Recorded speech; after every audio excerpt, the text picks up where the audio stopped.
Podcast starts now. What's up, everyone? You are listening to StraightioLab bi-coastally, mind you. I love how every time when we introduce the episode, the first thing you say is where we are physically. I've decided... You either say bi-coastally or in I've studio. decided that saying that is important so that people understand emotionally where we're at. No, I completely agree. And I want to just specify one more thing, which is currently...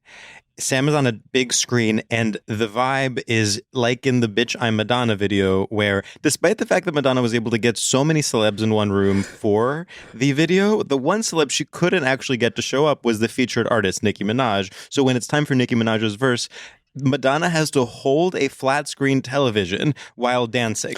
Can you imagine being Nicki Minaj and being like, ugh, Madonna's calling again. She wants me to do this thing. Like... And you just have to be like, well, I can't make her mad at me, but I really don't want to go. There is something about that song that is really indescribable in that it is both incredibly important and A-list. Like, it's important because it is a Sophie-produced song, of course, for example. Like, that is crazy. It is a Sophie-produced Madonna song. It features every possible celebrity, including literally Beyonce. But then on the other hand, there is something so completely flop and D-list about it. Well, it's one of those songs that is so sort of wild and left turn and like both like, Sophie produced, but also so empty, where you're like, that song should have inspired conspiracy theories that Madonna had died. I think it's actually a failing on the LGBTQ plus community that there is not a conspiracy theory that is not Madonna. She died before that, and that was her clone. I know. You know what it is? It's like there's too many things, both positive and negative, going on that it actually like immediately prevents you from having a coherent thought about it. Yeah. And I sort of think it is similar to our concept of the 60% on Rotten Tomatoes movie. Like, it transcends good or bad. It's like an onslaught of visuals and differing aesthetics. And even, by the way, the title Bitch I'm Madonna was so late for its time. The idea that it is like badass to say Bitch I'm Madonna, that is something that is from 2002. Well, because it was well after It's Britney Bitch, right? Exactly. Yeah. It makes no sense. And also, she wasn't like having some big comeback or like clapping back at the haters. No. Everyone was like, yeah, like, I don't know, you're fine. Like, Confessions on a Dance Floor was maybe like 7 years ago. Like, you're still pretty much in our good graces. Yeah, everybody loves you, actually. Yeah, and then she's like, oh, I'll show them. I'll call up Beyonce. Well, it is complicated when you have a generally defensive personality, but no one's mad at you. That can be really, really difficult. And that is actually why Jamila Jamil is my dream guest for this podcast. As someone who is defensive, you feel? Yes, don't you think? I mean, but I think she's kind of earned it. Like, she's just traumatized from being on the internet. That's true. That's true. She's traumatized from... And actually, she's one of the few people that where I actually think victim blaming can be a good thing in terms of her experience on the internet. I say, yes, you are the victim and that people are cyberbullying you, but you are also the one that's like, good morning. Can someone please cyberbully me? Yeah. Well, that's that thing. She's not like born defensive. She's born like feeling like people should. She has like low self-confidence.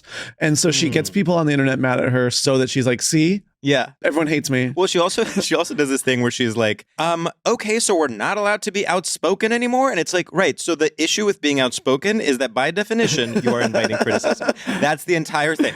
And if you don't want to be outspoken, you're not going to invite criticism. No, that's true.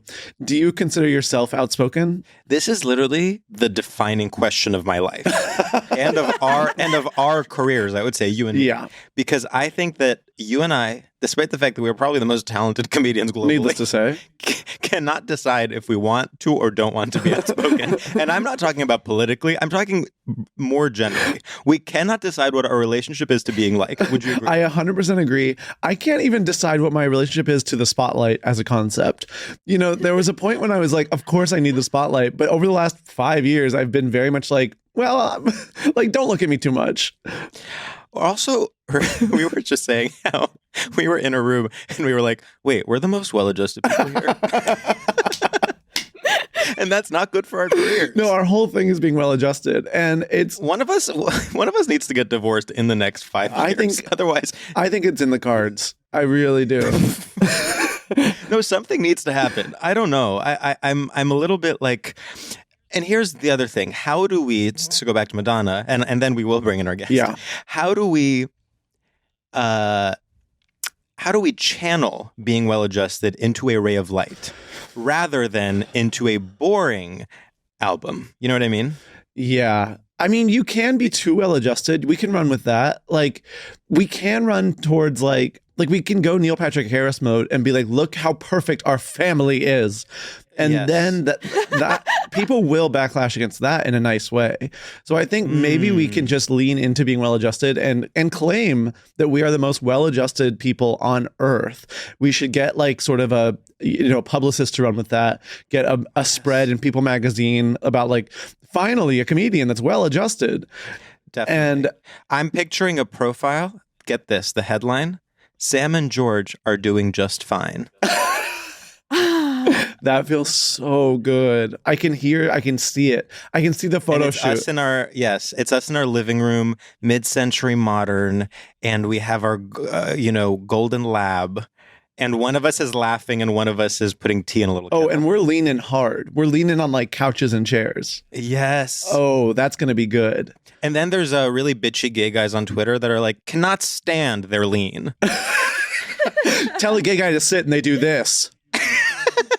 Yeah. Okay, that's really good. I think there's a future for us. Okay. All right. I'm all in. And our Neil Patrick Harris, that's his name, right? Yeah, that's his name. Okay, sorry. You know when a name is so like down the line basic that you're like, that can't be real? Damn, I can't believe you're disrespecting NPH. I literally I was like, that can't be his real name, but it is. That happened to me yesterday. We were talking about Pedro Pascal and I was like, wait, did I just say his name completely wrong? Like I was like, that can't be his name. It's so simple. Yeah, I always want to say Pablo Pascal. Oh, sure. That's nice too. He should consider changing it. There you go. Should we bring in our guest? Let's do it. Do the honor since you're in the room. Oh my God. I've been looking at her this whole time, but trying not to make eye contact because she was not allowed to speak. But honestly, this is one of the main gals in New York City. Please give a warm round of applause to Tessa Belle. Hi. I'm so happy. That was so hard to not talk. I just want to say you're doing such a good job of laughing because sometimes guests don't laugh during the intro. No, I'm a lifelong listener and fan. You are 5 years old. You correct? actually are. Yeah. Yeah. I'm actually late for my class. I'm still in high school. That's why I was late. I was like taking the SAT. Wait, you guys said, can I say gay guys will literally lean before going to therapy. Woo! Wow. Tessa, we actually have to pay Tessa to lead the charge to bully us so that we can develop backlash and then have a reputation era. Totally. Your bad boy era. Yeah. It's really awkward, Turtle, to have to watch you guys talk and not say anything. Well, duh. I mean... Okay, cool. Say something interesting, challenge. Yeah, that is difficult. I've been on for 2 minutes. I'm bombing. I'm literally choking. No. What is your relationship to online backlash? Not backlash against you. Oh. What is your relationship as an internet user to have you ever participated in an onslaught? Have you ever... No, but I receive hatefulness. We know. Oh. Wait, I don't know. Tell me. It's like 5 seconds ago, you're like, Jamila's asking for it. You're literally like... No. You do receive backlash. Well, I just sympathize because one time I went viral one single time on Earth, and now for celebrities, I'm like, it's actually really hard to be a celebrity, and like they can hear you. Like Taylor Swift can hear you, y'all. She's listening. No, it's true. You got backlash because you are kind of beautiful and have long hair, correct? Definitely, it's like I was a woman, and that was my mistake, and it'll never happen again. Lesson learned. Okay, but they're making really interesting points in the comments. Totally. Yeah, they always do. I never delete because I believe in a free press. Oh, yeah. See, we actually do. Oh, we're deleting left and right. We're deleting left and right, actually. I'm like, if someone calls me busted, I'm like, that's valid, and I'll hear you out. I don't think I would delete comments that are about my physical appearance. I would be similarly. I'd be like, you know what? It's good for people to know. Some people don't think I'm attractive, and that's okay. Yeah, totally. Humanizes me. But then that's exactly correct. And I actually love being an underdog. Yeah. But then if someone is commenting like what you guys said, if someone is commenting like, you guys have never supported women on the podcast, I'm deleting that. When a woman is like, I don't feel heard as a woman, you're gonna go ahead and delete I'm gonna say, I'm not listening. I'm not listening. La la la la la la la. Wait, Sam, do you care about me? In what capacity? You're like, well, we don't get to hang out. Like me and George get to hang out, but I'm from LA. You're from LA? People don't know I'm from LA, and it's like, you think I'm ugly. No. That's what that means. I mean, you don't believe I can be from LA. Well, I'm like, so at the moment whenever anyone tells me they're from LA, I'm like, okay, so your dad is Bob Iger? No, I'm the only person who's not Nepo, and so it doesn't matter. Well, you're kind of like the Haim sisters in that way. Yeah, thank you for saying that. Well, I'm trying to spread the rumor that I'm Haim, that I'm one of them. Well, they're always unveiling new Haims and new Hadids. Yeah. And all you have to do is like either look vaguely facelifted or look vaguely long hair. Thank you. And you kind of can be either one. Yeah, I agree. I sometimes see a photo of them and think it's me. Yeah. No, same. Wait, but I'm from LA, truly. Okay. And you're from LA proper? Yeah, like Venice Beach, which is now like Snapchat cafeteria. Totally. But it used to be a really interesting place. Wow. I think Venice Beach, I have to say, I think Venice Beach to me is like one of the few like punk rock places left in Los Angeles. I'm like, it actually, no, Sam, it actually has maintained its like crazy ethos, I think. I think it's like tech. It's like it is you're tech, getting like Snapchat sunglasses. Yeah, but you're also seeing someone like a white person with dreads. Yeah. That's my brother. Skating. Yeah, I'm like, you're seeing my brother. Yeah. He's so Wait, cool. so then why did you go New York mode? I think that it's like I'm trying to do a media trained response. Well, it's like, I think you should you should develop your voice in New York. And now I'm trying to get famous enough that I can move home and like see my mom. Sure. I miss my mom, I miss my dog, and I would love to book so I can see them again. Do you not like New York? Oh, I love it here. I love New York. Okay, which is it? What's true? Oh my God. I'm bi, okay? It's pride and I'm bi. Okay, so you hate Chicago. No, have you ever even been to Chicago? No, I have. I actually studied abroad in Chicago. I really did. When I was in college, I took a semester off and did improv camp where I went to improv 5 days a week. No, literally. I did the work. No, that's huge. I just want to say, not to out you and we can bleep this, but you were doing that while enrolled in an Ivy League university, and that makes it so much worse. Well, you literally worked so hard. You worked so hard. You come from humble beginnings in Venice Beach. You literally get into an Ivy League university and you're saying, I'm going to study abroad to do improv? Well, I got into Yale because my mom bought a building. I said that once and somebody was like, oh, thank you for being honest. Because a lot of people would lie about that. And I'm like, okay, so you actually I actually did get into that school. You're like, I'm lying. I'm a Haim sister. Yeah. I'm the one that did not get any of the money. I find lying to be complicated. I'm feeling more and more like people don't understand when things are tongue in cheek, and it's really freaking me out. And I don't want to dumb myself down, of course. I want to be able to lie at a moment's notice and have everyone be like, well, we know you're cool, so you're kidding, of course. But for example, George and I are on the verge of posting a soon-to-be viral Pride clip that I just know in my bones is going to go negative viral. I could see. I could sense that you thought that. Wait, you guys, I forgot to say Happy Pride. Tessa. Are you guys? I'm sorry. What the fuck? Are you bi or are you not? A lot of people ask that question. Yeah. Wait, are you guys going to Fire Island? Wait, so you're not going to answer? Excuse me. Are you bi or are you not? Answer the question. Right. No, I am bi. Prove it. I'm like, okay, so if I kiss somebody who's on a television and somebody on a couch, that's bi. Yes, exactly. No, to answer your question, to answer your stereotype perpetuating question, we are not going to Fire Island this year, but we have both been in the past. To me, it's like it's the Met Gala, and it's like I'm linking and building on Fire Island. But I'm going to P-Town. Oh. You're going to P-Town? So here's the thing.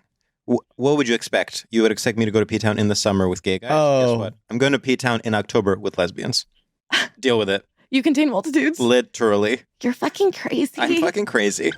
I want to go to P-Town. No, P-Town is actually the dream. I love going to Fire Island because I'm like airdropping my fucking spec scripts everywhere.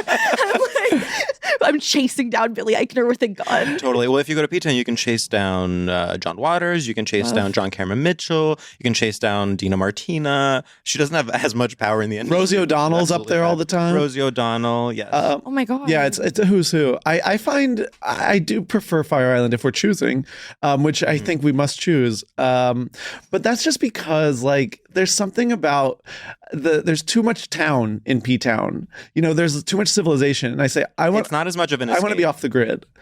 Yes. I love that it's like the only place to get food is like the lesbian side of the island. Literally. It could not be more on the nose. Yeah. No, but no, I'm choosing to have like sort of an unconventional summer, and by that I mean normal, and not go on a gay vacation, which is quite sad. But we have to be strong, and we have to hold our loved ones close. But also, you have to do that the summer you get married. It's like how I didn't go on a gay vacation last summer because I got married. And I was worried when I saw you that you were getting married that this podcast was going to be canceled. Because we're both married. And well adjusted. Yeah, I was like, well, this is what we're talking about. We're too well. We have to either, again, literally, this is what we're talking about. We actually have to either lean into being married and get canceled for being assimilationist. Totally. Or we have to like really go bad boy. Ooh. I think you should go straight. What do you mean? Like fully like heteros, like date women? It's like you have a podcast called StraightioLab and you're like, what is that? Like you invented the podcast. I didn't invent it. Yeah. I mean, I will say sometimes I'll see RadioLab pop up and I'm like, hello? Cease and desist. Yeah, beef. Wait, so okay, you're LA forever or you're coming back? It's very antagonistic between the three of us. No, there's something up. Like, I don't know what because you're bi. I don't know what it is. Totally. There's something up. Wait, but Sam, do you remember the first time I met you? We were at the Gutter. Yeah, I do remember. Because we were on a show together and I wanted Sam to think I was funny. So before my set, I was like, I think you're going to want to watch my set. You might like what you see. And then I think I like bombed. I'm sure you didn't. I think if I remember correctly, I came in after your set and you came up to me and you're like, fuck, like I wanted you to see my set. Like I want you to like me. And I was like, okay. And I was like, okay. Here, I will say this, Sam, you're being away for the time period you were away. It's like you've missed that Tessa's kind of like a part of my life. You're just revealing this to me now. Yeah, like Tessa's someone I see relatively often. We're friends. We like gossip. That means the world. It's like she's not just like an acquaintance. I'm kind of confused where I'm like, so why did you have a guest? Why did you have me as a guest on this podcast? So, Sam was looking at me with like absolute hatred. So I'm like, why are you being the Joker? Because George is like, are you not hearing? We should be teaming up against George right now because what's happening is it's like, okay, you can team up. He's literally like, you're my friend, and I'm like, okay, then you've never mentioned her to me. Like, if you're so close. When the roof came in and the truth came out, I didn't know what to do. This is like, so I'm being a child of divorce right now, where it's like I'm getting caught in the crossfire. For sure. Well, I have this thing where for people that I've like gotten closer to since Sam left, I feel a real like not nostalgia. I don't know what the word is, but I'm like every time I'm with them, I'm like, oh, I wish Sam were here. Like I hate that I'm making connections without him. No, that's so sweet. You guys, I feel this way about Esther. I feel like because there's a new generation of in fact, Esther's my exact age, but there's a new generation of people that have come into the fray since you left. Is all I'm saying. Okay, and that's not your fault. But we always like leave a chair open just in case. Yeah, like, we always he's leave gonna a chair come. open. Yeah, he's just late, but he's coming. You guys, I have to say something. Okay, what ever since my beautiful and amazing wedding, I've been like, wait, I have no friends in LA. Like, I really am like, I've been putting in work and trying to hang out with people hard. Are you friends with the Dare? Of course I'm friends with... You should definitely hit up the Dare. Of course I'm friends with the Dare. Of course I'm friends with the Dare. He's New York based. I think he's New York based. Yeah, Sam wishes he could hang out with the Dare. You think... The Dare's texting him like, happy birthday, You think I'm not hanging Queen? out with the Dare? You think the Dare isn't my best man at my wedding? Can I say one grape about that? Yeah. One grape? One grape is all it takes. That's punching Did down. you say one grape because you're drinking a grape I said Smirnoff? one grape and I speak weird. Not Smirnoff. What is it? Spindrift. She's having a Smirnoff. Yeah, I'm like drunk. I'm blackout. Okay. What's your grape? Okay, it's more about, and I love Charlie XCX and I would love to collab. I just think it's interesting that like... Careful. No, I'm media trained. Careful. Unless not. Keep going. No, I have like a red dot appears on my forehead. Keep going. Like, keep going. I just think it's interesting that like it used to be Judd Apatow was the comedic cinematic universe, and now it's Charlie who is in charge of the comedic cinematic universe. And like she's the comedy gatekeeper, and I'm like, that's interesting. That's all I'm saying. No, it's Charlie XCX is the new Judd Apatow. She's the new Judd. She's like every single show, it's gonna be Charlie's making it. Charlie's in it, and I'm like, okay, how do I get my materials to Charlie? I never knew that I would have to impress Literally, Charlie. that's where we're at. I was very happy just being a fan. Like, I'm comfortable with her being cooler than I am. It's unbelievable that I'm trying to get like these comedic parts and I'm like competing with Julia Fox. No, you're 100% right. You are so right. This is like one of the more genius takes. We have to blow this up because it's not fair. She's a musician. She shouldn't be in charge. This is where I'm like, I'm scared now. But this is and also, okay, so Charlie's Judd Apatow, the Himes are SNL, basically. Their short form video output is, Meg Stalter level. Completely. So what's the tea? I don't know what we're supposed to do. Next thing you know, Bon Iver is going to start doing Weird Al. Wait, that would be actually really cool. Yeah, no, he'd be good at that. It would be really stunning. Okay, but I have a sort of another outlook on this. Sure. Historically, male musicians were allowed to be the funny ones. You know how Eminem would always be like, by the way, I'm Eminem is comedian. Like why I started comedy. Yeah. Like we came up together in the scene. Eminem, the first two lead singles of every album, one would be about abuse and the other one would be a full-on SNL sketch featuring Kathy Griffin. Doing like full character work. Yes. Yeah. So my point being that it's actually like justice that now women musicians are the funny ones. Yeah, but it's not that Charlie XCX is doing skits. It's that she is literally she's Lorne Michaels is what she is. Yeah, that's what I'm saying. She's like the kingmaker. Yes, she's in charge of like the industry of it. I see. Like the contracts and the deals. Where I'm like, if I want to greenlight a picture, I can't do that without Charlie. I can't do that without her. And that's okay. Yeah. I'm really happy for her. You know how like Drag Race changed? Like now every drag queen does RuPaul style drag to try to get on Drag Race. Now we're all doing sort of Charlie XCX style comedy so that she'll notice us. We're like, look how glamorous we are. Look, we're it girls and fabulous. Wait, oh my god, it's so because when I started doing stand-up I would always wear like a dumb little slutty outfit and it really is a prison of my own making that now I have to like every time wear a petticoat and a corset every time I'm on stage. It takes like 5 hours to get ready. It's so annoying. It takes so long. That's really tough. Should we, not to completely drive this conversation to a halt, should we do our first segment? Oh my god, so that we can get into the topic? Yeah, because I'm like, no, that's a great point. I'm having too much fun. Wait, also, Sam, like, take your time. You should follow me on Instagram. Tessa, we had just gotten past the tension. But I'm like, totally take your time, dude, on your own time. But like, I challenge and empower you to follow me on Instagram. Tessa, I'm going to have to put you on timeout. And you are a high school student, so you have to listen to me. I know, like, can you guys drive me home after this? I had my learner's permit.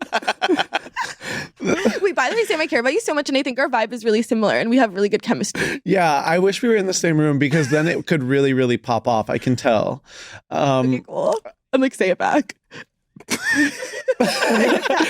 I said it. What the hell? He literally did say it. You require so much validation. Yeah, it's true.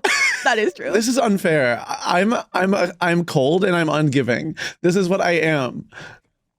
No. Do you think you're cold and ungiving? Sometimes. So you're sort of like Dakota Johnson in Materialist. I'm a lot like Dakota Johnson in Materialist. No, it's just like I'm not effusive. I think no, that's true. That's true. I think people get confused because you're so positive and smiley and like bubbly and silly. Yeah, but you're not fake. I'm not fake. And that's actually one of your worst qualities. Yeah, literally.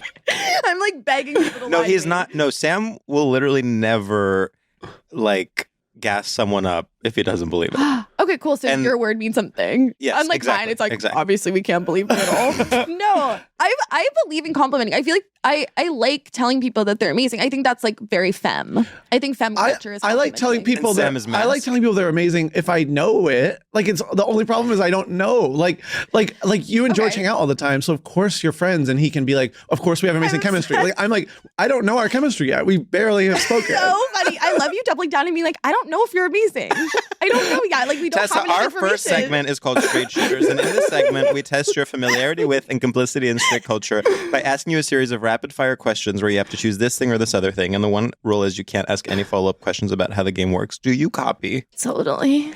Tessa, I was born to run, or starships were meant to fly? Starships. Okay, Tessa, Lost in the Sauce or Oshkosh Bagosh? Lost in the S. Bless this mess, dress to impress, or do you ever go by Tess? Do you ever go by Tess? Okay, respect your elders and olds, or inspect your shelter for mold. Oh. I think you should respect your elders. Obviously, I'm saying that because of the company. Okay, now we're old? What is the No. Wait, I'm actually worried. I'm worried that your audience is gonna not like me, but I care about you guys so much. Like, I'm literally a fan before I am like a peer. Having a need for speed or losing the will to read? Losing the will to read. leftist politics or a sexist shopping riff? Definitely a sexist shopping riff. Women be Posting hole on close friends or going to the mall on the weekend? Is the mall the mall? I never asked that. That would be a question I would ask if I didn't know the rules of the game. Yes. Thank you. Posting hole. Intelligentsia Coffee or Anastasia Beverly Hills? Anastasia, Beverly Hills. I literally I grew up there. That's literally your home. Yeah. First of all, Okay. Yes. we rate our guests on a scale of 0 to 1,000 doves, and I am so, I'm feeling sort of this interesting style of Trapped, where if I give you a high score, it's a lot, we're faking it. If I give you a low score, I'm being mean and not validating you. So I'm lost. George, what do you think the score is? I have to say, I actually think she did a really... I agree. And I have reasons for it. I think that she showed vulnerability in the sort of offhand comment of I hope your audience likes me. I thought the save of asking a question then immediately saying, that's a question I would ask if I didn't know the rules, was a brilliant meta commentary, Charlie XCX level comedy. I think she might be getting the role of cashier at Fire Island Pines liquor store when Charlie goes in there to buy poppers in her big film. Yeah. And so I'm thinking a high score. Now, we're talking 800 to 1,000 range. Now this is where it gets tricky. Oh no. What do you think? I think we just got to split the diff and say a clean 900 doves. A clean 900 doves. Thank you guys. That means That's a good score. It's a really good score. I just I care about good test scores. I know. Well, you just took the PSAT. I forgot. Yeah. And you got into Yale. One time. Well, I for a long time I was an SAT tutor or a college SAT tutor. I'm part of the college admission scandal. Are you? No, but my boss was in that Netflix doc. Yeah, Really? well, of course. Yeah. We're editing the kids into pictures of them rowing. We're photoshopping them. Yeah, someone had to do it. I still approximately once a month, I'm I need to get into SAT tutoring because it's really good money and I'd be amazing. Oh, you'd be so It's good. awesome. Oh my God, it's awesome. Especially college essays is more fun because it's trauma porn. You have to be Totally. what's the worst thing that ever happened to you? Yeah. Yeah. A girl told me she was burned head to toe, H to T. I was like, you're going to go to Harvard, baby. You got this, sweetie pie. There should be a materialist about a college essay person. Oh my God, Sam, that's genius. That's actually a better idea than materialist. No offense to Celine Song. Well, I loved materialists on record. Yes, for anyone who doesn't listen to the Patreon, the big reveal, I sort of didn't love materialists, but then Sam loved it so much that he won me over, and now I love materialists. Oh my gosh, you saw it through Sam's eyes. Yes. At first I saw it through my eyes. I said, not for me. Totally. Then I saw it through Sam's eyes. I said, Oscar now. I'm sorry that I haven't seen it yet. I didn't do the That's okay. That's okay. Are you going to at least? I wasn't Would you ever support female filmmakers? Filmmakers. Sorry, I'm foreign. Would you ever support female filmmakers? No, we're rivals, of course. Yeah, how about Charlie XCX? Absolutely my rival. This is how I feel about Ariana Grande being cast in Wicked. I was that should have been me. I really am we're it was me or her on that one. Damn, you're sort of not a girl's girl. No, that's actually hey, I don't even want to joke about that. It's not funny. Because you are, because you're not. I am a huge girl's You are girl. a girl's girl. I really ride for the girls so much. Yeah. And when you say girls, do you mean gay guys mostly? Of course. Not women, obviously. I ride for girls who are guys. Who are guys. No. I care. My whole project is that I care about women so much. Yeah. And that's obviously not cool, and it's not financially sound. Uh-huh. You're only going to lose that way, obviously. I've lost the room. I said I liked women. I've completely lost the room. Sorry. We were like, when do gay guys come back? Yeah, we gave you an in.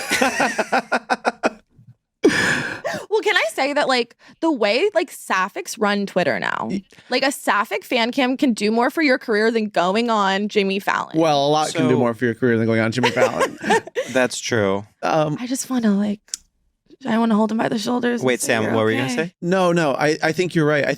I find that, like, Twitter is obviously beyond dead. And yet, whenever there's, like, something happening on it, I'm like, no, this is real. This is real and this matters. And it's like a very skewed view of the world. And yet I see it. I have to say something about Twitter. They have figured out some sort of algorithm. They, meaning, Elon Musk, I guess. Sure. I no longer go on it, or like during the day. But what I do is once a day in the evening, usually before bed, I go on desktop and I scroll for approximately 10 minutes. And what happens is the algorithm naturally gives me the top like gay guy jokes of the day, and I'm in heaven.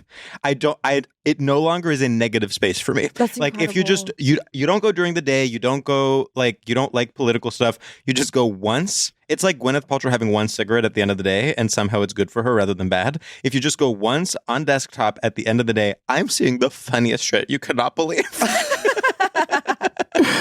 Do you not find that, Sam? I don't find that, but I wish I had your feed, I guess. I get like I would do anything. I get the most crazy sort of rancid stuff. Yeah, see, I went through that phase, and then in my feed at least, and maybe this is because I'm like liking very strategically or something. In my feed, all that stuff is gone, and it's now like laughs. That's nice.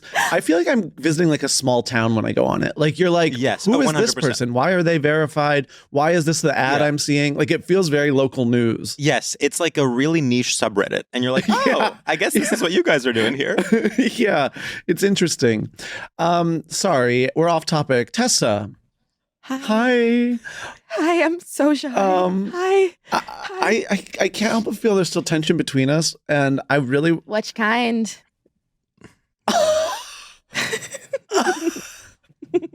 She's by the way.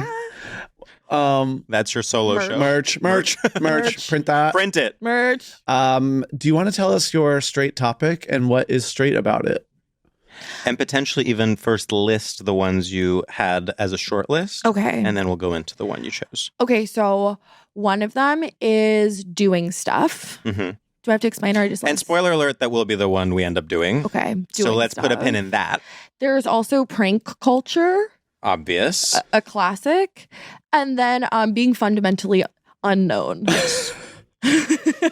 Which I think circles back to doing stuff. Absolutely. Now, I really want to hear your theory of why doing stuff is straight, because I actually think it's like a sort of overarching theme of many topics we've done on the podcast. Okay, cool. So basically, I think that like talking, having sex, that's for gay people. Mm-hmm, mm-hmm. Straight people, they obviously kind of don't have anything in common or don't really know each other. So they need their interaction to be like mediated by an activity. Yes. So that's why it's like you need to do stuff. You're going to be watching the TV show together. Mm-hmm. You're going to be going bowling together, board games. You might be pranking that girl. Mm-hmm. You might be pranking that girl. So that's what I think. Happy hours. I think doing stuff is a really genius topic. It makes me think immediately of sort of my straight coworkers. And when you recount like, oh, what did you do this weekend? Like they're always like, oh, I went on a hike. I like gardened. I went to the blank. I did this. I went to the flea market. And then I'm always like, oh, like I can't share. Like I don't have anything I did. Like what I did was I went to the Eagle and then I stayed home all day the next day. Like yeah, you're like, my weekend was more of a vibe. It wasn't like a series of structured events. Sorry. No, totally. I wasn't doing a beat by beat outline of a film. I was living my life. Yeah, you're not doing like a syllabus, like a college orientation activities. Mm-hmm. You're living in the moment, God forbid. God forbid. Yes. I do get jealous of it sometimes because it seems like a very, like, I don't know, you like do get to experience things. Like people, they can have straight people are allowed to have hobbies because they're doing stuff. Whereas gay people, it's like, the only hobby you're allowed to have is like reading the article and listening to the song. Reading the article and listening to the song. Did you read the article? Well, did you listen to the song? That's so literally every gay guy true. all day long. Did you read the article? Did you listen to the song? And every lesbian. That's true. So I also have had a similar circular path in terms of my relationship to doing stuff, which first I'm like, that's pathetic. Doing stuff is pathetic. Yes. You're pathetic. Yes. Then you start experimenting with doing stuff. Mm-hmm. You take a trip that has a few more activities. You do play apples to apples. You do go on a hike, and you realize that actually, if you do it right, it actually opens up possibilities. Oh no. And you're like, wait a second. Is this what they've been hiding from us this whole time? Yeah. I think I'm gonna like it. Right. Me thinks doing stuff is going to be my new thing. I think I like this little life, right? Okay. Well, This to me. but Sorry, you go. No, No, sorry, I'm you being go. stupid. I want you go. Don't talk about my friend like that. I think that like hobbies though, I don't want to have a safety net because I sometimes am hustle grind set Yes. where I'm like, no, it's cheating. you Hobbies can't- are cheating. You can't get fulfillment for anything else. In order to be successful, you have to be in pain constantly. Yes, exactly. And so you can't have any moments of peace or happiness. You know what this reminds me of? It's like in comedy, I'm like, if you reference a proper noun, that's cheating. If you're doing a bit and it's about Ariana Grande, Yeah. that's cheating because you're looking for a shortcut, a reference everyone understands. Your bit should be about the concept of existence. Completely. And if you can't pull that off, get the fuck off the stage. I completely agree. The passage of time. Yes, it should be about the passage of time. It should be about the nature of existence. It Totally. should be about living in a body and how awkward that is. Well, I think of course this is gay versus straight, but of course we're going to have to say it. It's LA versus New York. LA is all about doing stuff. What is your activity? And New York is not about doing stuff at all, unless it's going to the Met. Here's what it is. New York is about spending money to not do stuff somehow. And LA is about not spending money to do stuff. And so hiking, Oh my God, you're so right. coming over to the house for a game night. LA is all about somehow like constantly planning activities but not paying for them. And in New York, it's like, well, I spent $100,000 tonight, and what did I do? Have a drink. Completely. You leave the house, you're going to spend $40. Yeah. I had this talk about the LA is infecting me. I was like, I should sign up for surfing lessons.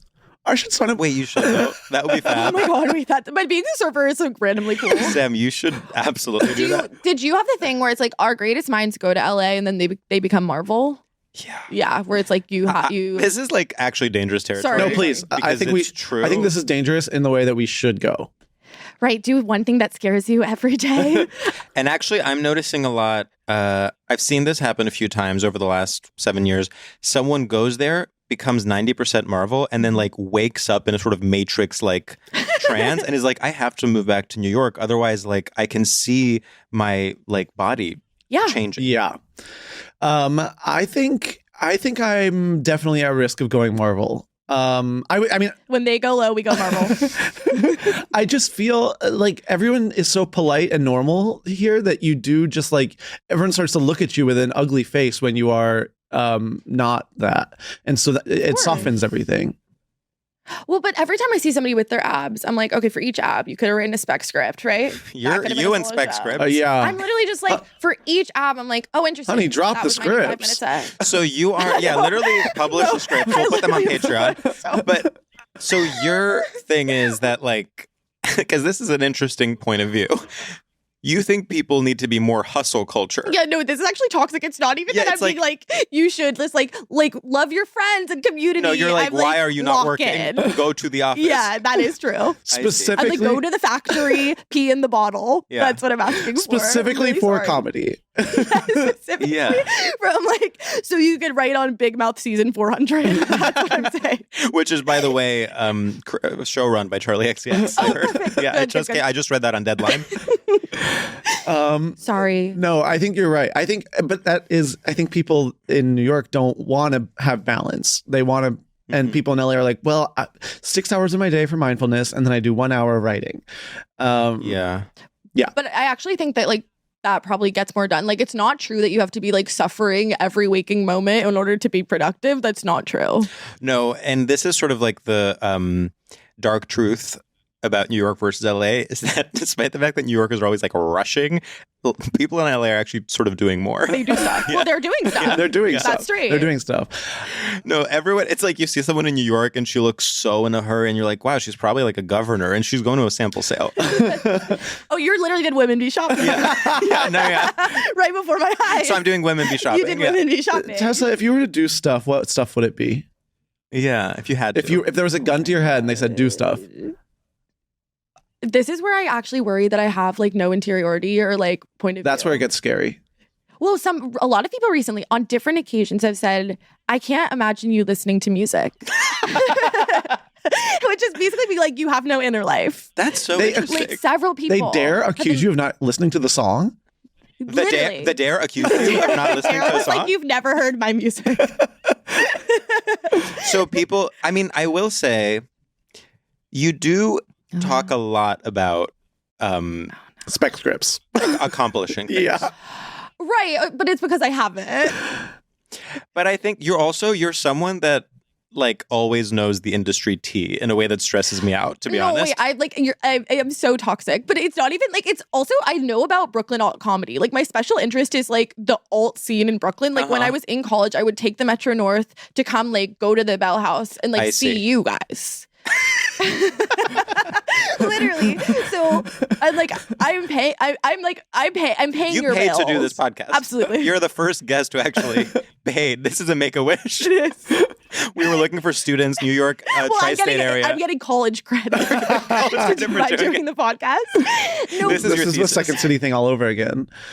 Yeah. But I wish that like my industry knowledge was like actually not even niche. It's like so small. It's like for a 4-block radius is what I know and care about. Your industry knowledge is like someone who is 23 had a general meeting with True TV. Which they're rebooting. Which they're rebooting, by the way. No, I'm like, I always know who's going to do a man on the street TikTok style show. Yeah. Okay. Yeah. Which is all of us eventually. Yeah. Oh my God. Here's no, you die the hero. If Charlie answers my emails. No, every day. Are you guys getting these emails from media companies called like Bloopa that are like, what if you cleaned a boy's room as a TikTok show? And I'm like, I don't want to. It was like Rachel Coster catching strays. First of all, Rachel's a dear friend. This is a pro Rachel podcast. Pitting women against each other. Just because we're pro Rachel doesn't mean we're anti Tessa. Yeah, or does it?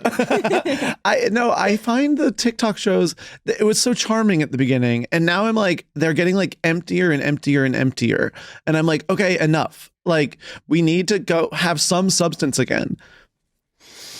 I agree.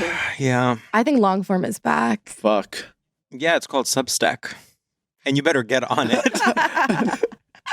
Honey, your next spec script, it's going to be on Substack. No. Yeah. Wait, do you have a Substack this whole time? I do not have one, but I have been threatening to make one for quite literally 6 years. It does feel like I'm like, that's a threat. Like you have a gun when you're saying I have a Substack. Yeah. But George, you're also like one of those people that I feel like you don't need a Substack. You carry the Substack energy where people just, you walk through the room and people assume. Yes. Thank you. I'm going to actually accept that. That's good. Yeah. That's really good. But don't you think that's even more reason for me to start a Substack? Because it's like I'm leaving money on the table. It's like I'm already doing the work of having a Substack, which is kind of like acting like I'm better than everyone. Totally. No, this is how. So why not put pen to paper?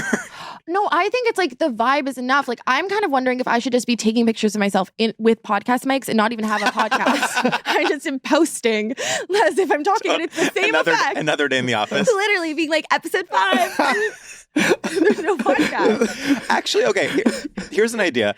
How much time would it take for someone to figure out your scam if all you did was rent a studio like this, get a bunch of outfits, and shoot 27 1-minute clips of you saying things as though it's a clip from a podcast? Do you know what I mean? I guarantee you. Do that in one afternoon. Yeah. No, that would be successful. I don't know if there was a whole thing where that was like an advertising strategy where they were literally doing that, where they would fake podcasts and have like normal, cool hosts be like, actually like Crest White Strips, I find to be kind of cool. Well, they did that with stand-up too. Stand-up clips. Yes. Fake stand-up clips. Oh my God. It's really dark. cultural recession. Yeah, I'll say. One time, George and I actually pretended to record a podcast for ads. You did? Yeah, we did do that. But we were being ourselves. We weren't like promoting anything except the idea of podcasts. And honestly, we like kind of crushed and we did an amazing job. And actually, when those ads, with the guy who was running that, I am now friends with in Los Angeles. yes, super cool Oh my Australian God, gay guy. he should come to your Well, he's invite in him. Australia right now. Oh my God. Here we go. Here's actually an example. Sorry to be so self-indulgent, but here's an example of Sam and me like leaving money on the table. We did those ads. Yeah. They were for Apple Podcasts. We never posted them or mentioned that we did them to anyone because we were embarrassed that we did an ad. Are you serious? Can you believe that? I believe that. That's very us. We're bad at our But jobs. it's like, are we so fucking stupid? Wait, so This was 2 years ago. did you get money for it? I don't remember the details, but it was You like just did it for the love of the game. No money. I think it was like they were featuring their favorite. it was promotion podcast host or stuff. It was something. promotion. Yeah. It was promotion. And- Well, I guess it wasn't since we didn't post it. So by definition, it wasn't. Yeah, you guys need to be less like you need to be more shameless. No, I'm ready. I'm ready to be shameless now, and I fear it's too late. I've resisted it my entire life. I've always really like almost fetishized the idea of integrity. Mm-hmm.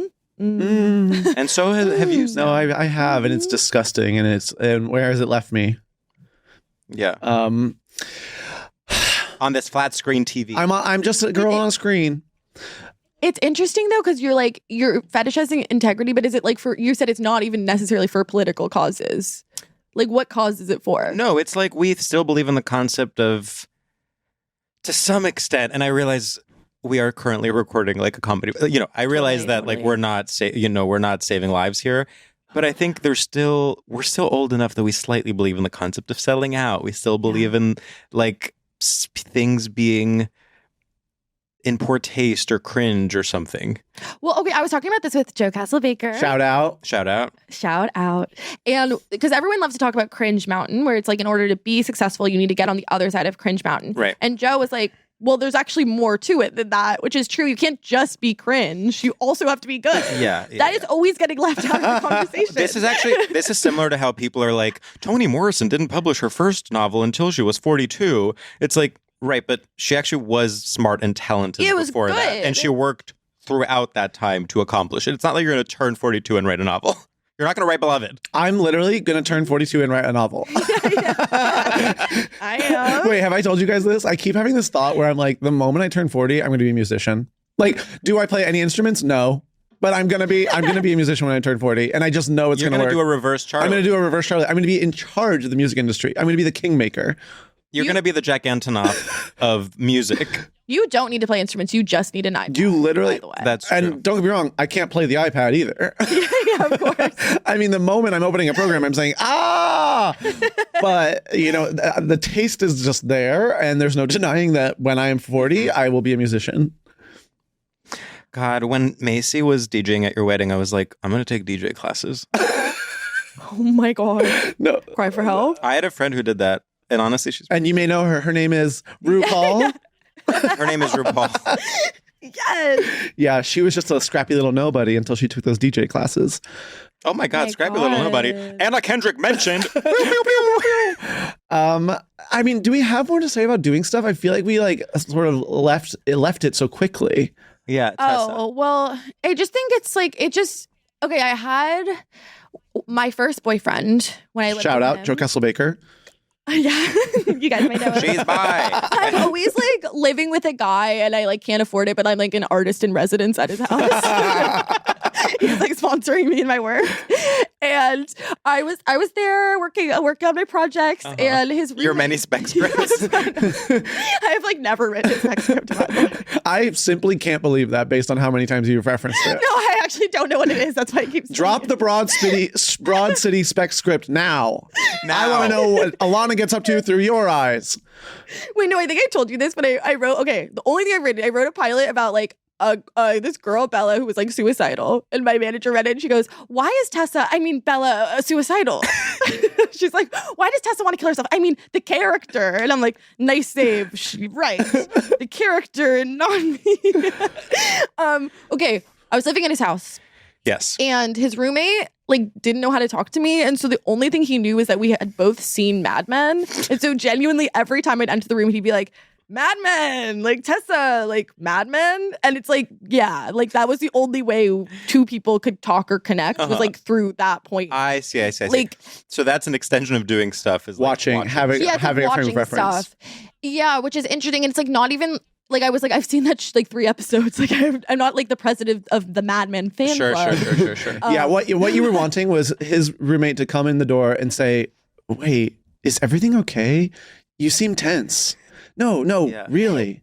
Hey. Yeah, why is Bella suicidal? Yeah, put your hand on my chest. Feel how I breathe. I mean, yeah, that sounds awesome. This reminds me of okay, get ready for me to quote an SNL sketch. Here we go, mama. Oh, not SNL. Fred Armisen as what's the French pretentious woman? It's like Justine or Brigitte or something. Do you know what I'm talking about? Imagine Baguette. Fred Armisen in a black bob wig. Sure, I'm seeing it. Regine. Okay. Okay, so it's the character of Regine, and the whole thing is that she is someone's new boyfriend, and they're all in like a sort of middle-class bourgeois house, but Regine is too sophisticated, and she's like, let's talk about outsider art, but everyone else like wants to play a board game. That is like the gay person at like at the straight convention of people talking about Mad Men. They're like, did you guys read the article? Yeah. Did you listen to the song? Did you listen to the song? Did you read the article? Can we talk about? Okay, I have something to talk about when it comes to the song. Yes. Okay. Do you have this thing where when the song comes out, you're so excited and you're waiting for the album to come out and you're like, when this album comes out, I'm going to be so happy because I'll get to listen to not just one song, and to listen to upwards of 10 songs. And then the album comes out and you find listening to the album to be a chore, even though you like it and you like all the songs. And then you're like, there's a deep sadness when the album actually comes out because you are now not looking forward to anything. You know what it is? Suddenly you're doing stuff. Oh my God. The single, the like vibe of the single is much more about like, yes, you do the homework of listening to one song that's 2.5 minutes long, but it's not really about that. It's about like the day has this flavor of newness and of innovation and of anticipation. That is very gay. Sitting down and having to listen to an album is straight in that you are doing homework. Completely. Wow. I think that like, I like already knowing the song. What's fun about a song is that you already know it. Yes. And so when there's one song, that's easier to do. I can get it pretty quick. A full album, I'm like, I don't know you. You're essentially doing Duolingo when the album comes out. That's so you're doing true. You're doing Duolingo when the Dua Lipa album comes out. And you're saying, how fast can I listen to this 10 times so that it feels like I've known it my whole life? Yes, exactly. Yeah. Because here's the thing. You actually can't know an album until a year later. Yeah. Maybe 3 months. I can do it in 3 months. Yeah. Yeah. Okay. Well, you're a musician. You're a professional, so you can do it in 3 months. For me, it takes a full year. And I don't listen to music. And you don't listen to music because you have no interiority. Of course. You're too busy writing those spec scripts. Lyrics distract the you. worst PR nightmare. Going on this has been a PR nightmare for me. It's like a career ender. It makes me seem so psycho. Well, it was something about... No, go. I didn't... Oh, can I say about doing stuff too? Mm-hmm. My thing about straight culture is like, okay... I think we're constantly doing stuff together, and you can actually spend so much time in a straight relationship, and you guys don't know each other that well. Yeah. Well, yeah. No, and this is why breakups, I actually think are it's helpful because when you break up, it's not personal because it's like you don't know me. You don't know me. That wasn't personal. Tessa, No, this is literally the plot of The Materialists. That's true. You should actually watch Material. I actually I'm gonna write a spec script about Materialist. That's a great idea. Please write Materialist 2 and put it up at the Bell House. I will be there. Yeah, write a Materialist spec script in the form of a multicam sitcom. I dare you. And all three of them are played by Charlie I was XCX. gonna say. It's Charlie, Troy, and Benny Drama. No, the unknowability is, oh God, it is so fundamental to the entire project of straight relationships. Yeah. And in fact, like, when you do break the mold and start getting to know someone, that is stigmatized. It's like, that's when a guy's like, she's crazy, bro. And that is when a woman is like, he's angry. Yes. Because you actually made the mistake of actually like breaking through a literal first layer. And I think there's like, one, I'm often performing more like the way I am. It's kind of Hannah Montana double life, friends versus who you are with boy. Yes. And then, so I think one problem is like you're being a different kind of girl when Carrie's talking to Big. Yes. But then there's the other issue of like, boys are also so bad at understanding women or interpreting their emotions. Okay, so yes. So both things are happening. And that's why there's this like language barrier. Like, does that make sense? So you are saying the barrier is on the one side, boys are clueless. Totally. On the other side, girls are liars. Faking it. Yes. Girls are liars and boys are clueless. Is that a good take? Makes sense to me. Yeah, and that is why they can never connect. Kind of, yeah. Because girls can connect because they'll lie to each other and be like, you're lying. And they can like know that. And but a boy is like, that's the truth. That's so true. I do. It's true. Girls can be like, okay, so what really? The boy will be like, sounds true to me. Checks out, and then keep walking. And this is actually what's so beautiful about female friendships and female friendships. All the girls are lying, but then all the girls are like, okay, like, but for real. Yeah. Then male friendships, all the guys are just like, goo, goo, goo. They just go around grunting, and they're like having the time of their life. Nonverbal. Yeah, it's fantastic. It's nonverbal, but it's true. Yeah. Ooh. Well. Like, okay, so when I was having like the worst time. Wait, she's sweet, but she's psycho. He's nonverbal, but it's true. Couple goals. That's literally male and female. I know, I hate it. Today we did like boys be like and girls be like, and we also were like New York be like, LA be like. Well, that's kind of the entire premise of this podcast. It's the only thing I care about. Yeah. But okay, I was having the worst period of my life. Yes. And I remember my friend went up to the guy I was dating at the time, and she was like, I just check on Tessa. Like, I'm worried about her. And he was like, I don't know what you're talking about. She's doing amazing. And 4 days later, I went to psych ward. It's just crazy. Like, his finger could not have been less on the pulse. Like, he meant it. He was like, she's amazing. No, he was it's like literally defensive of me. Men will look at a woman and she's literally... She's saying, take me to the psych ward. Literally, and he's like, did you mean take you to see the materialists? Let's go. He's like, I'm an AMC Stubbs member. This is perfect. Yeah. No, we have seen this in our lives very recently to an insane degree. I can't. It's so interesting.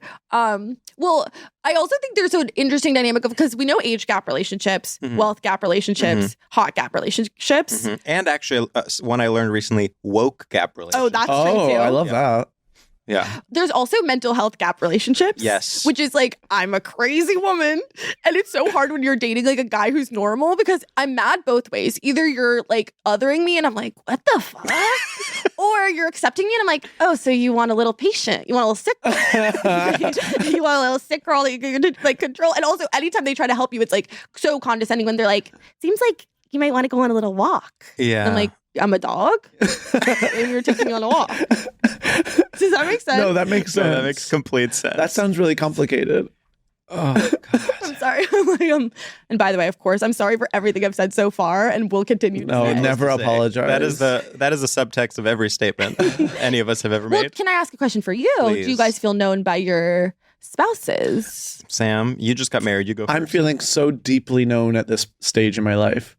In some ways, I there's just to have anything to talk about, I feel that I'm almost jealous sometimes of the distance that straight couples have, where I'm like, so when you guys have sex, it's like having sex with a new person, like, because you're like, who is this stranger? No, literally. I completely agree. I would say the intimacy is sometimes crippling. Yeah. Like I sometimes have moments where I'm like, oh no, have we peeled back all the layers? And there is no mystery. And then thankfully, you grow, you get crazy in different ways. Yeah. You find a new layer. You listen to the song, he listens to the article. You listen to the song, he listens to the article. You have to unpack both. You read the song, and he listens to the article. But yeah, I would, and I do think actually that is that is a stereotype that exists with gay people. It's like they are too in touch with their feelings. They're too always doing couples therapy, always doing like therapy speak with one another. Yeah. And there is something liberating about just simply not knowing who your partner is. Completely. Yeah, enough communication. Yeah. Well, this is okay.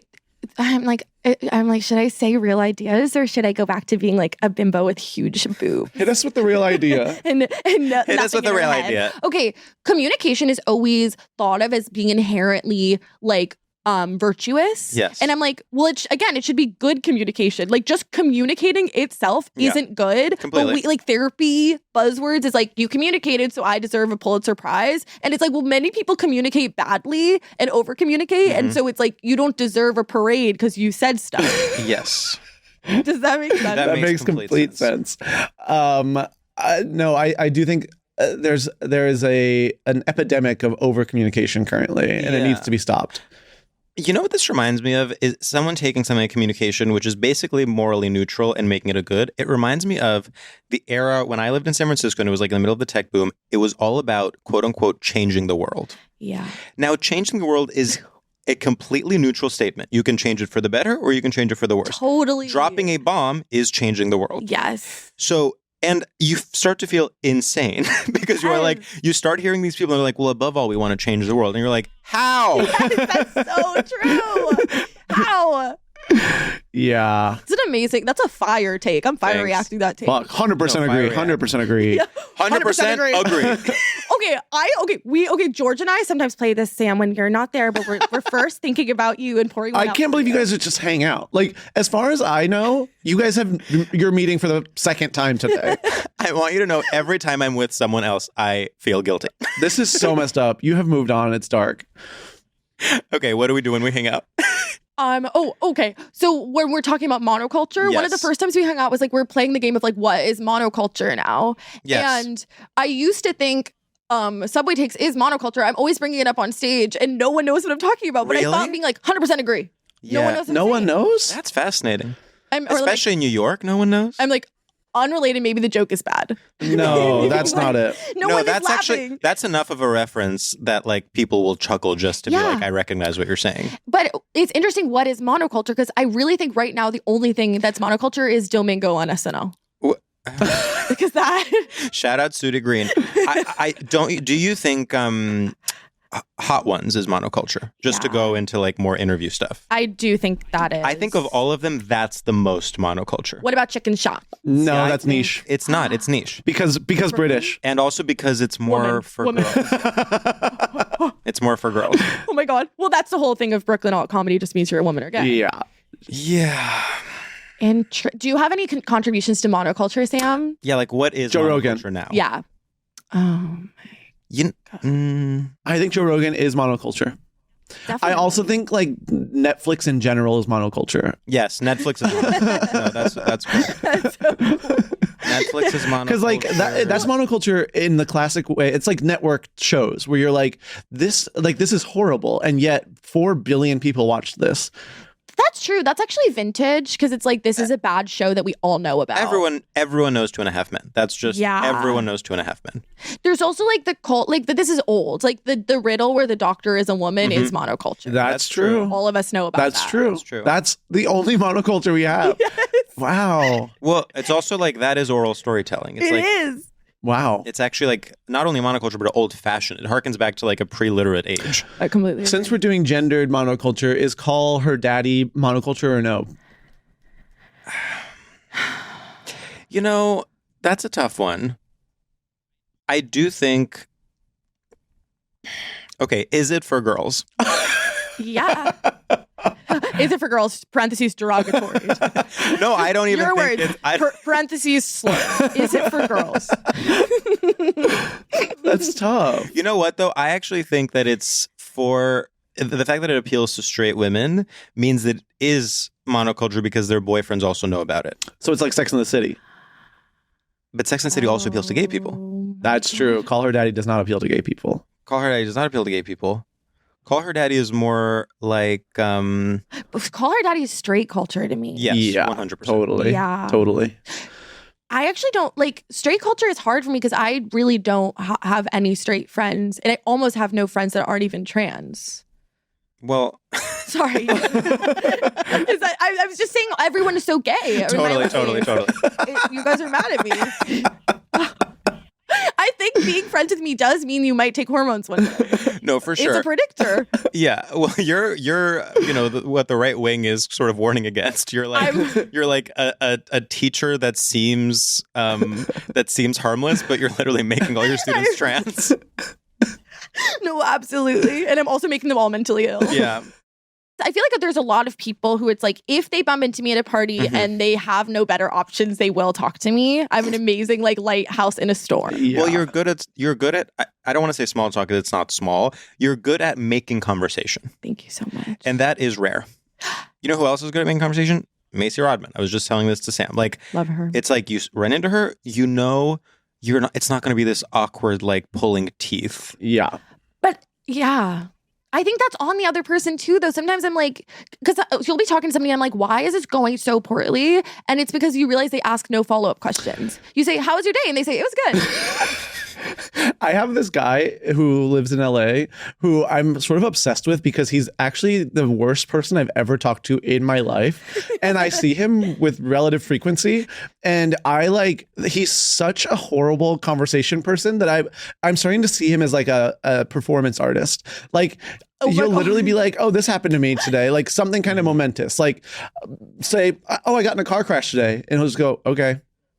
And it's like, and then he stands next to you and adds nothing. And you're like, how did you get strong enough mentally to not need to respond to me? Like, it's actually so groundbreaking and I want to learn from you. Yeah, right. Because I feel like I have to dance like a monkey. Yeah. You could just like sit in it. Sit in it. He sits in it big time. Well, I recently had a devastating conversation like that. And I was talking and the girl goes, I don't know what you're saying. Directly, she said, I don't watch vertical content. Got your ass. What were you talking about? Subway takes? No, you're literally going around town begging people to talk to you about Subway takes. Every day. I wrote this amazing story about Subway takes. You wrote a spec script for Subway takes? You're a spec script for Subway takes. You're addicted to writing spec scripts and you need to stop. It's literally like Kareem, but he's living with Monica and Chandler. What? Subway takes Brat? 100% agree. Subway takes Brat? 100% agree. No, she was like, basically, I think the way I talk, I hate when people act like what I'm saying is unclear. Yeah. Like one time I was trying to compliment this girl. I said, you were Cruciana Grande. And she said, are you being mean? And I'm like, you know what I said. You said Cruciana Grande? Yeah, I said you're Cruciana This is Grande. like me trying to make Fabulosa Fury Road happen and no one catching on. Everyone was mad at me too. Damn. We were born in the wrong decade. And guess what? The right decade? The aughts, when it was really cool to do wordplay like that. I know. Because the aughts was all about Rachel Zoe being like, I die. And that's my entire sense of humor. I think it'll come back. I think you guys are ahead of the curve, honestly. Thank you. That means the world. Should we do our final segment? I know. I don't want it to end. I like you guys. And I'm like, we need to like you and me. We need to find a bipartisan solution. I need to reach across the aisle. No, we need to find. I'm gonna follow you on Instagram as soon as this conversation is over. Oh my God! You blocked. I believe this. It's so complicated because it's like. I'm scared. I'm like, I don't know where the bit starts or ends. No, he's being dead serious. I'm being dead serious. I don't think about that. You know? I know what you mean. Yeah. But you're right. This it would like, if I would want to be followed as well. Wait, by the way, I didn't even check. I just said that to be funny. Oh, great. I don't even know if you Can know. I check? Wait, that is an insane That is reveal. crazy. I did that as a hilarious bit. Wait, I feel that way too because Instagram is a scary place for me. It's I follow you. Perverts. Tessa. To do fake news. I cannot believe That is so messed up. You're being such a classic girl in that you're lying. And I'm being such a classic boy and accepting it as truth. Exactly. This dynamic is toxic, and we need to call Orna. This is so bad for the women's movement. This is you have. I did a false accusation. I did a false accusation. I can't believe you did a false accusation on StraightioLab. This is so wild. I've never. This is setting us back decades. I can see it on your faces. I'm really sorry. No, I'm really disappointed. You're not calling me out. You're calling me You in. dragged. No, we're calling you out. You're not calling me out. You're going to go ahead and call me in. No, we're calling you out. I can't believe you dragged beloved podcaster me through the mud and my reputation just for a laugh. There are people that probably, didn't listen to the whole episode. They still think Sam was silencing a woman. You know by they not stopped. calling her. I'm going to have to put a disclaimer at the beginning of this episode and say, just trust us. Everything that's said is a lie. Wow. I'm going to make this right. I'm going to make this right.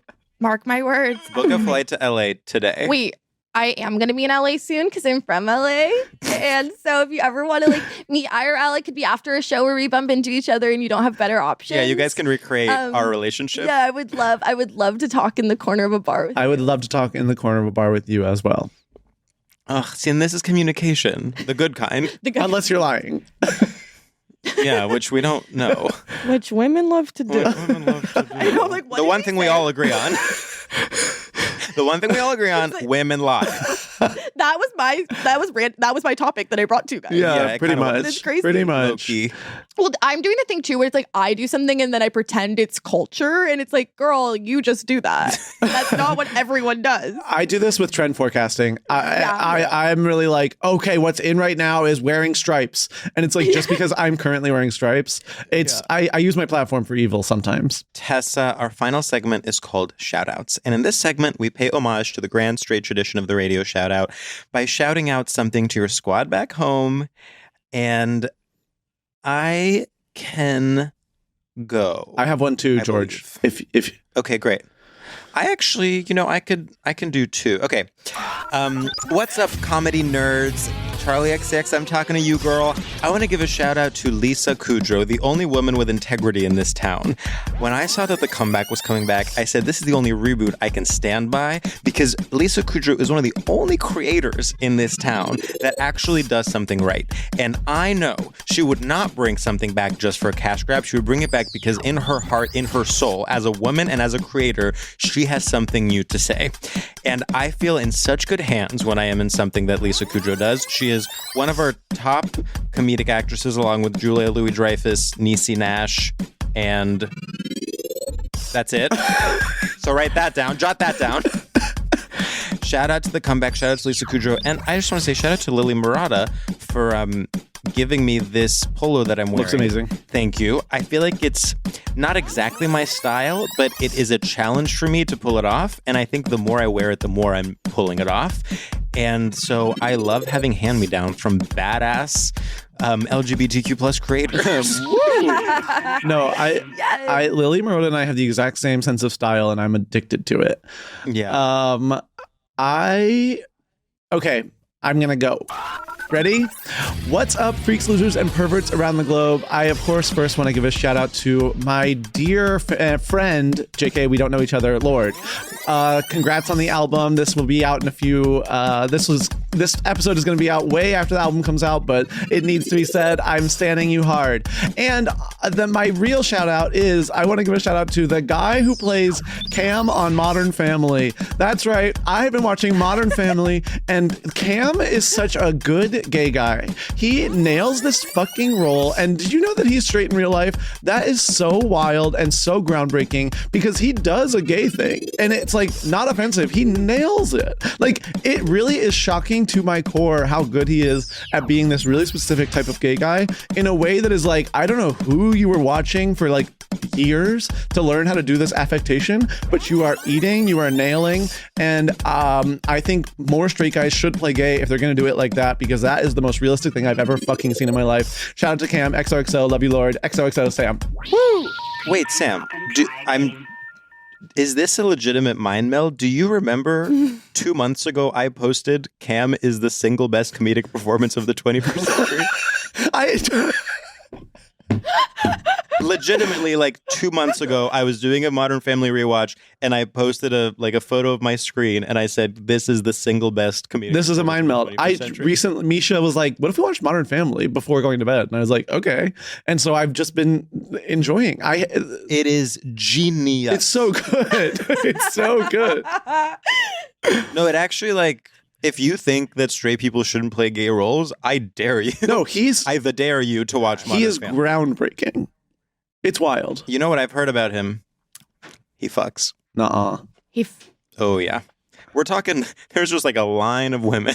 In goes one, out goes the other. What? He's one of the most promiscuous men in Los Angeles. Wait. What? I mean, I don't know, but I maybe now he's married, but in his heyday. I love Like that. he ran through. Yeah. No, he's not ran through. He's like a playboy. Let's use the proper language here. Sorry. You're like, he's cool. Don't be sexist. Yeah. No. He's like a role model to me. Yeah, exactly. Well, I Wow. love to know that. I'm glad he's getting his. God, imagine and I think Jesse Tyler Ferguson is a great Of course, actor. needless to say. I've actually seen him on stage. But imagine, being absolutely eaten up by the straight guy playing your husband So day true. in and day out. Can you imagine like getting off work being like, okay, enough playing a gay guy, time to go eat puss all night. Yes, that is literally. so groundbreaking. Do you think he says the F slur? He's earned it. No, I don't. He's earned it, but I don't think he does. Okay. I really think he leaves the homosexuality at work. Yeah, He's like, not can we method can we at not all. talk about The Office when we're Yes. Yeah. He has never even contemplated like his thoughts on gay rights. It's like that's his job, and then he goes home. I believe you. He's severed. Yeah, exactly. That is amazing. He's severed gay He's guy. severed gay guy. He's in the elevator, and his change is that he becomes like more queenie. He's like, I mean, you're so right. Something does come over him. yeah. No, he's. God, it's like Jeremy Strong level. Like you are a true actor that Yes. can embody a different person. Yeah. Well, George, I love that we're on the same Tessa. page about that. Tessa, whenever you're ready. Can I ask one question first? Of course. Yes. How do I know when it's over? It's just when I stop talking. Yeah, it's when your shout-out you've is said over? everything Yeah. you want to say. I'm like, I Wait, how do I know when the How thing do I'm I saying is know over? when it's It's so legendary. You know it's over. There's no time. It's just however long you want it's to talk. kind of like what is it? It's You- like pornography. you have like, you know it when you agency. see it. Got it. We're like doing Okay, this so to it's you. up Like, to keep me. going. It's not over. It's not over. You like me? Yeah. Okay. Hi, StraightioLab Nation. I'm going to do a mini shout out like Sam. But first, I really want to say congrats, Zoran, for winning the Democratic primary. And you're fabulous. It's funny. Everyone keeps saying we're libbing out, but you're a socialist. But I do think it's, I guess, lib to think electoral politics can save us. But congrats. You ran an amazing campaign. And people also keeping like, he's on social media and that's why he won. And it's like, well, he also has good ideas on social media. And good ground game. Completely. Sorry, go ahead. No, he's fabulous. So that rocks. And my shout out is going to be for yogurt places and frozen yogurt places. And I know that's a period piece and people don't care about them anymore. But I don't even get the yogurt. I just get the toppings because sometimes I just want like one Oreo and like a little bit of cookie dough and like 2 gummy worms. And there's no place I could get that's cost effective except for a yogurt shop. And they're all really far away from where I live because they're out of fashion. But when I see one, it means a lot to me because I can get like a fucked up little scoop of a topping and I can get like one of each. Like you can get like a Swedish fish, you can get a cookie even. Sometimes you can get cheesecake if you're like a total nasty foodie. So I really like those and I want them to come back. I would like more of them. So that's, I don't know when the shout is over. Wow. That's amazing. What about a candy shop? I gotta go. My Uber's here. Well, no, because they're always selling them in big bags. Yeah, it is less cost And effective. they I guess. mix types of foods. Like I want a cookie and I want a candy. And honestly, if I could have my way, I'd have a Dorito too. You guys, imagine a drama about a family that they have a dream to start up a yogurt shop. Finally, they get enough money to do it. They open up the yogurt shop, and then people are like, "Yogurt's over." Yeah. And then they just like That's how I have to feel. like have their shop. That's so sad. That's Schitt's Creek, right? That's your spec for Schitt's Creek. God. This has been a career-ending podcast for my life as a writer. Your respect for Schitt's Creek is yogurt based. They're so sad that Yogurtland is over party. Yogurtland is over party. Wow. And then Dan Levy's like, the yogurt we made is not what I wanted. And then everyone's like, Oscar. Yeah, he's wearing a sweater and everyone's like, that's good. That's good That's acting. awesome. It's very good.